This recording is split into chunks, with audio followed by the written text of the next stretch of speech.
돼서 제가 발표를 하겠습니다.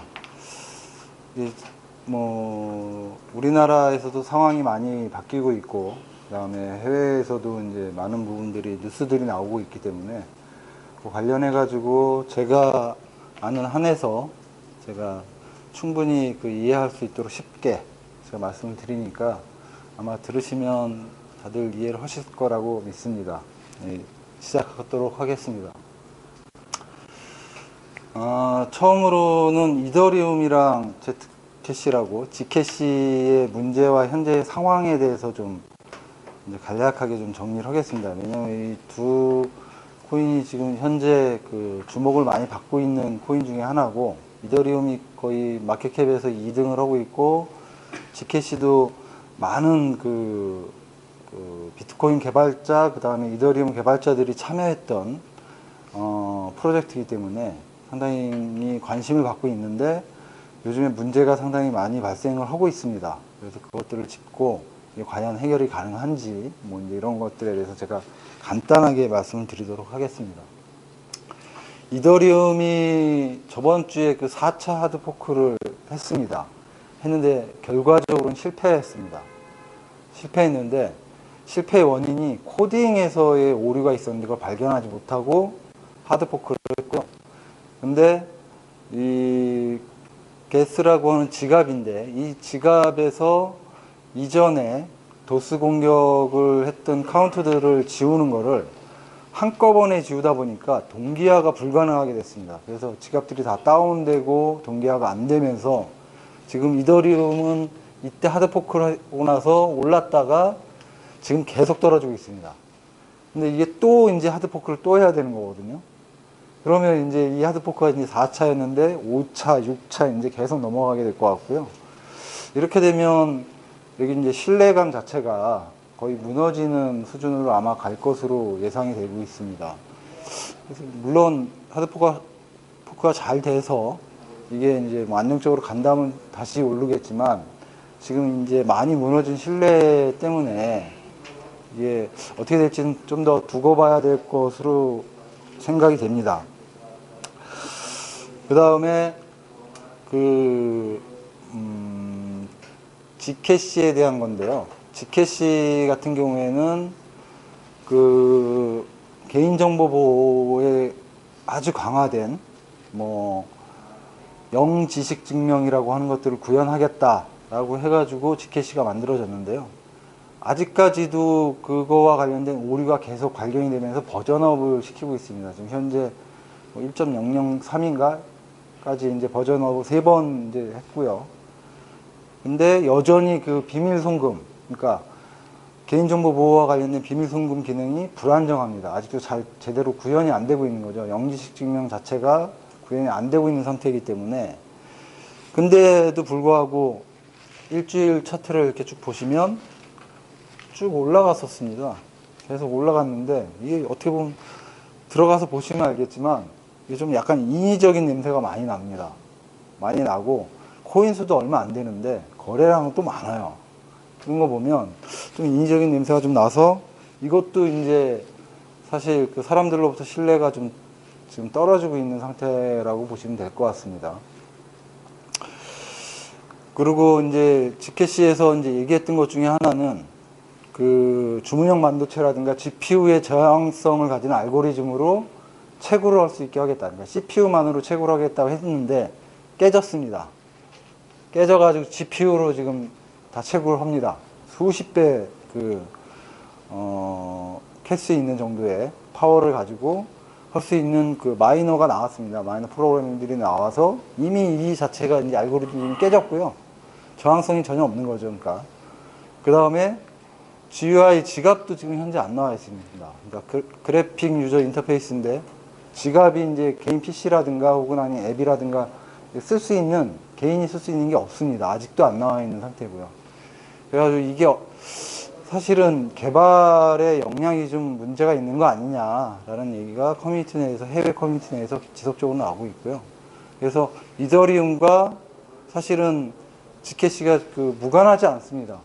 이더리움을 개발했던 사람들이 Gcash에도 같이 포함이 되어 있기 때문에 이 두 가지가 지금 다 작동이 제대로 안 되는, 그리고 개발의 오류들을 계속적으로 내고 있는 상태라고 보시면 될 것 같고요. 어쨌든 주목은 받았으나 현재는 계속 가격이 떨어지고 있고 신뢰는 계속 바닥으로 가고 있다.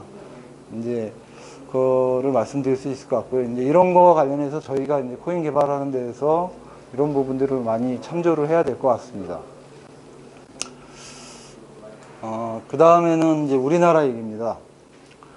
요번에 그 금융위에서 그 주도해서 은행과 증권사 중심의 블록체인 컨소시엄을 출범을 하겠다고 합니다. 내일 16개 은행이 이제 모여서 이제 출범을 한다고 그러고요.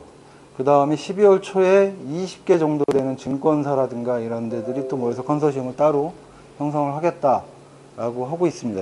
이거는 이제 현재 금융위원회에서 주도를 하고 있는 거고요. 금융위원회 사무처장을 중심으로 해서 블록체인 협의회라고 하는 것들이 만들어져서 진행을 하고 있고, 1차적 목표는 공인인증서나 개인인증에 대한 대안, 블록체인을 이용한 대안과 해외 송금 관련된 내용이 주요한 목표다라고 이제 얘기가 되고 있고요.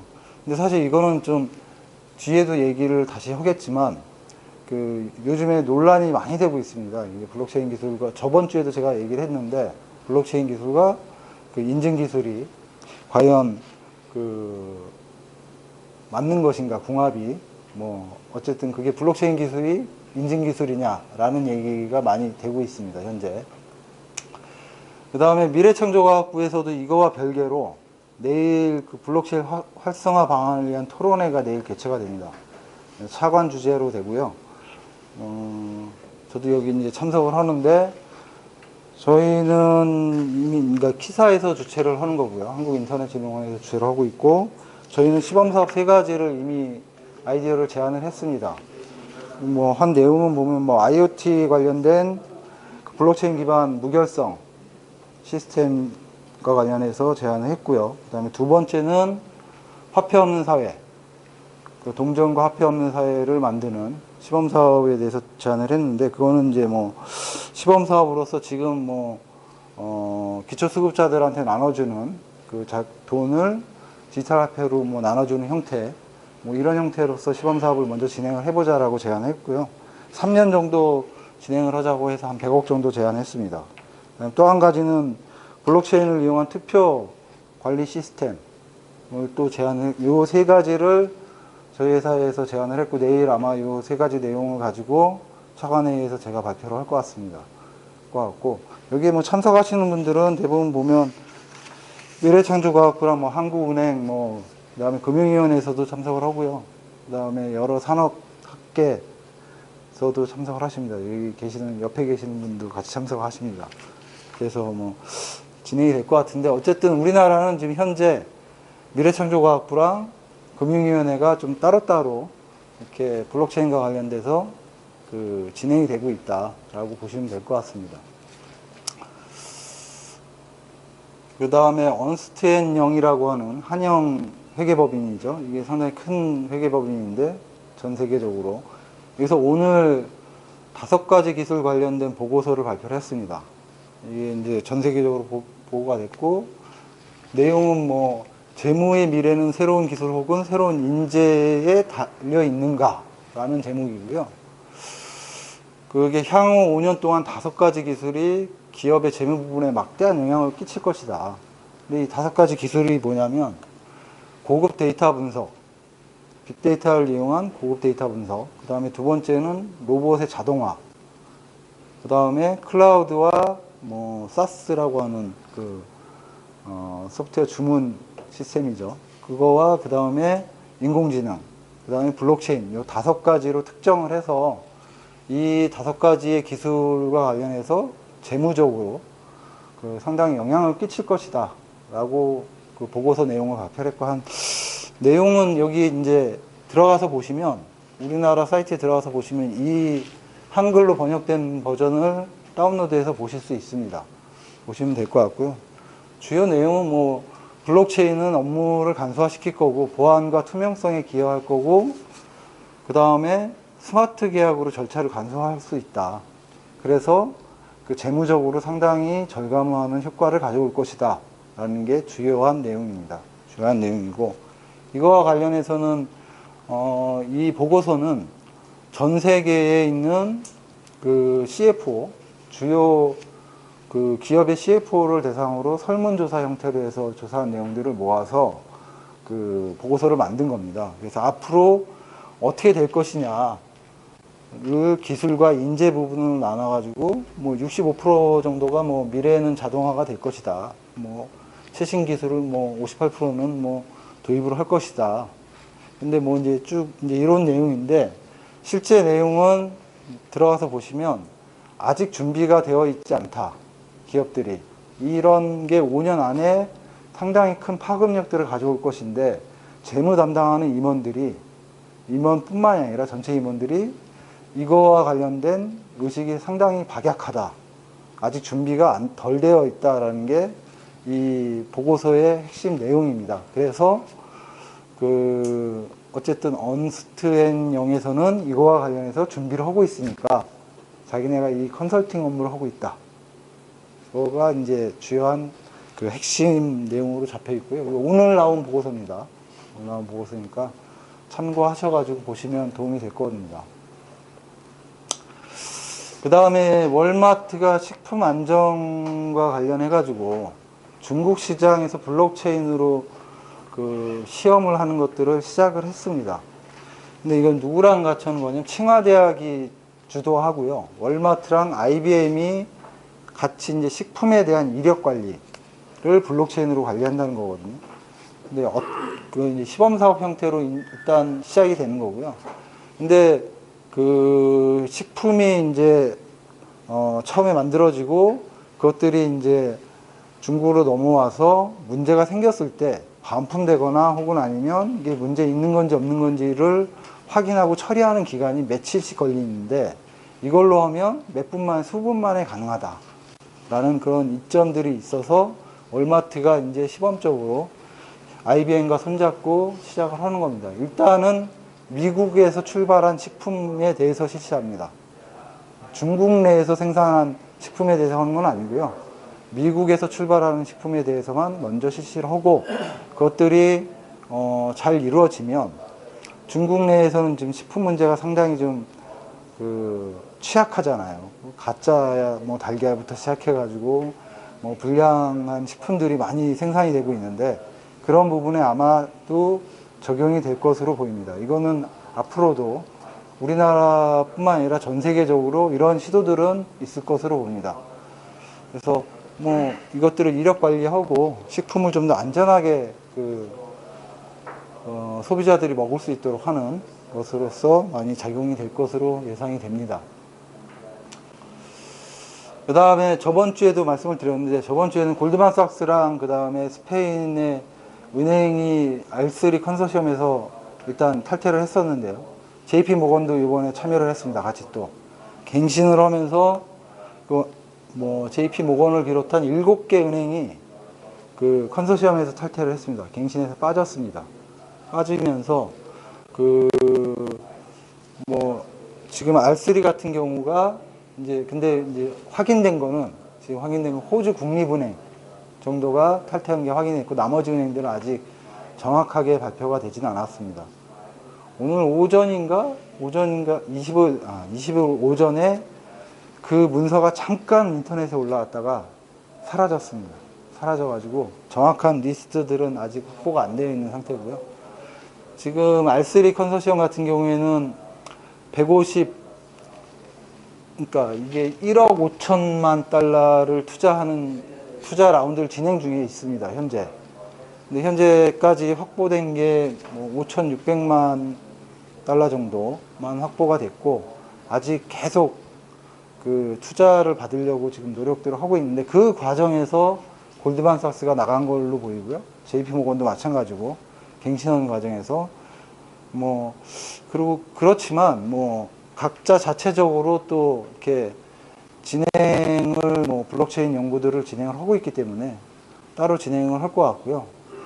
그리고 로컬별로 그러니까 R3에 가입하지 않아도 로컬별로 우리나라 같은 경우는 우리나라 내부에 블록체인 컨소시엄이 형성되고 중국은 또 중국대로 컨소시엄이 형성되고 두바이는 또 두바이대로 이렇게 형성되는 이런 로컬화된 그 컨소시엄 형태로 좀 진행이 되고 있기 때문에 R3가 이게 전 세계를 묶는 프로젝트라 이게 좀 아직까지는 좀 더 두고 봐야 된다라는 입장에서 아마 이렇게 갱신해서 탈퇴한 것으로 보입니다. 그 다음에 그 지금 세그위트라고 하는 그 코드가 작년 12월에 공개가 됐습니다. 작년 12월에 공개가 됐는데 이게 내용이 뭐냐면 그 지금까지 비트코인의 1메가에 담을 수 있는 그 총 그 한 블럭에 담을 수 있는 양이 그 양을 3분의 1로 줄여주는 그 코드를 담고 있습니다. 이거를 가지고 18일 날 그 세그위트를 적용한 비트코인 코어를 발표를 했고요. 그거를 이제 업체들이 이제 막 채택을 하기 시작했습니다. 그래서 대부분의 비트코인 지갑을 가지고 있는 지갑 서비스를 하고 있는 회사들이 지금 현재 그 14개 정도가 지금 참여를 했고요. 여기 뭐 마이셀리움이나 뭐 여러 가지 그 지갑 업체들이 참여를 했습니다. 그리고 채굴업자들이랑 그다음 거래소에서도 이것들을 다 지금 채택을 하고 있는 추세고요. 전체 노드 중에 4분의 1이 지금 현재 세그위트로 그 업그레이드가 적용이 됐습니다. 돼가지고 현재 뭐 이게 아마 이제 다수가 될 가능성이 높습니다. 채굴업자들도 좀 많이 여기 참여를 했고요. 왜냐하면 어차피 3분의 1로 주니까 담을 수 있는 그 거래량이 훨씬 더 늘어날 것이다 라고 보고 있기 때문에 그 블록 사이즈를 해소할 수 있는 방안으로서 아주 현실적인 것으로 보고 있습니다. 그래서 이렇게 해서 될 것 같고요. 그 다음에 우리나라 얘기인데요. 우리나라 이제 조폐공사가 스마트폰 신분증을 블록체인으로 구현하겠다고 오늘 발표를, 그러니까 사장이 인터뷰에서 그 얘기를 했습니다. 김하동 뭐 조폐공사 사장 인터뷰를 통해서 발표를 했는데요. 사실 이제 조폐공사가 이러는 이유는 이제 한 가지가 있죠. 현금 없는 사회로 갈게 이제 한국은행에서도 발표를 했고 디지털 화폐로 갈 것이다라고 하는 게 이미 전 세계적인 추세이기 때문에 그 추세대로 보면 조폐공사가 할 수 있는 일이 없어지겠죠, 많이. 그런 위기감 때문에 이제 시작을 하는 것 같고요. 이게 이제 코인플러그랑 협업을 해가지고 내년 하반기에 서비스를 시작하는 걸 목표로 해서 개발한다고 합니다. 근데 이제 아까도 잠깐 제가 얘기를 했지만 이게 이제 인증 기술과, 그러니까 블록체인이 인증 기술은 아니다라고 주장하시는 분들이 이제 많이 등장을 했습니다. 특히 이제 PKI 인증 쪽에 그 암호화학 쪽을 하시는 분들은, 교수들은 대부분 좀 거기에 회의적인 반응들을 좀 보이고 있고, 그리고 목소리들을 요즘 많이 내고 있습니다. 왜냐하면 PKI 인증 쪽으로 했던 분들은 공인인증서라든가 이런 부분들을 했던 분들이기 때문에 자기 밥그릇에 대한 문제들도 있고 해서 지금 논란이 많이 되고 있습니다. 뭐 엄밀하게 얘기하자면 근데 블록체인은 인증기술은 아니죠. 다른 인증기술과 합쳐졌을 때 이제 시너지 효과가 나는 거지. 뭐 이렇게 보시면 될 것 같습니다. 저는 그렇게 정리를 하고 있고요. 그 뭐 지문 인증이나 홍채 인증을 결합을 해서 그걸 블록체인에 암호화해서 올리겠다. 뭐 이런 내용입니다. 해시값만 올려서 확인하는 정도. 근데 이제 이게 프라이빗 블록체인으로 구성이 되기 때문에 사실은 보안 이슈도 좀 있을 것으로 예상이 됩니다. 얼마나 많이 이것들을 프라이빗한 블록체인들을 접근권이라든가 혹은 아니면 얼마나 많은 서버들을 구축할 것이냐. 그래서 이게 그냥 DB 서버를 운영하는 건가 비용적으로 차이가 얼마나 있을 수 있느냐, 효용성에 대한 문제들, 이런 것들이 좀 제기될 거라고 예상이 됩니다. 그래서 뭐 어쨌든 이거를 해서 조폐공사는 뭐 모바일 상품권 사업에도 이제 그 진출을 하겠다. 왜냐하면 상품권을 지금까지 조폐공사에서 많이 찍었는데 블록체인으로 통해서 그 모바일 상품권을 올리겠다라는 얘기고요. 이렇게 해서 이제 조폐공사는 자기의 살 길들을 좀 마련을 해보겠다라는 게 이제 목표고, 그걸 통해서 해외에도 뭐 수출을 좀 해보겠다라는 게 목표인 것으로 보입니다. 그리고 얘기하면서 잠깐 빼먹은 게 하나 있었는데요. 아까 그 언스트앤영에서는 그 스위스 지점은 비트코인을 받기로 했습니다.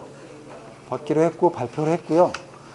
그 다음에 월급도 비트코인으로 주겠다 라고까지 해서 직원들이 이런 그 비트코인이나 가상화폐에 대해서 적극적으로 공부할 수 있는 기회를 제공하겠다 라고 하고 있습니다.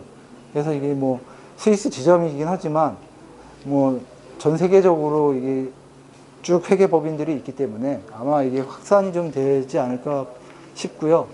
그 다음에 이제 조폐공사가 이제 이런 신분증들을 블록체인에 구현하는 문제는 사실은 법이랑 많이 밀접한 연관이 있습니다.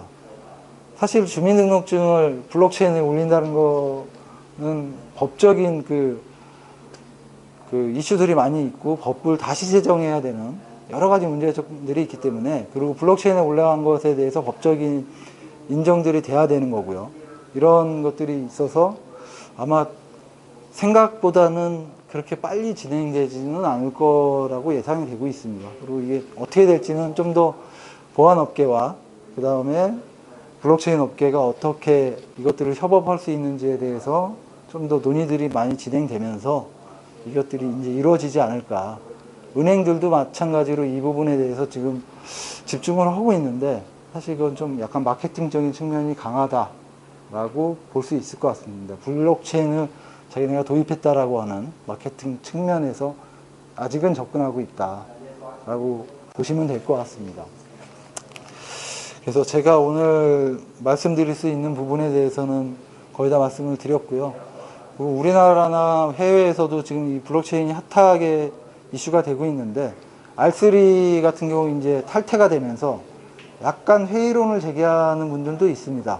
있긴 한데 그거는 제가 봤을 때는 좀 냄비적인 그런 것 같고요. 뭐 그거는 이후 좀 더 좀 오랫동안 좀 봐야 될 거라고 예상이 되고 있습니다. 블록체인이 그리고 완전히 대중화되기에는 뭐 지금은 이제 핀테크에 많이 이제 그 집중이 되어 있는데, 앞으로는 저희 회사가 추구하고 있는 거버넌스 테크놀로지와 관련된 거번테크 쪽으로 좀 더 그게 더 빠를 수도 있겠다라는 생각이 들고 있습니다. 그래서 그쪽 부분에 저희가 집중하는 것은 상당히 좀 잘 잡았다라고 저는 생각을 하고 있습니다. 이상으로 저는 오늘 마치도록 하겠습니다. 감사합니다.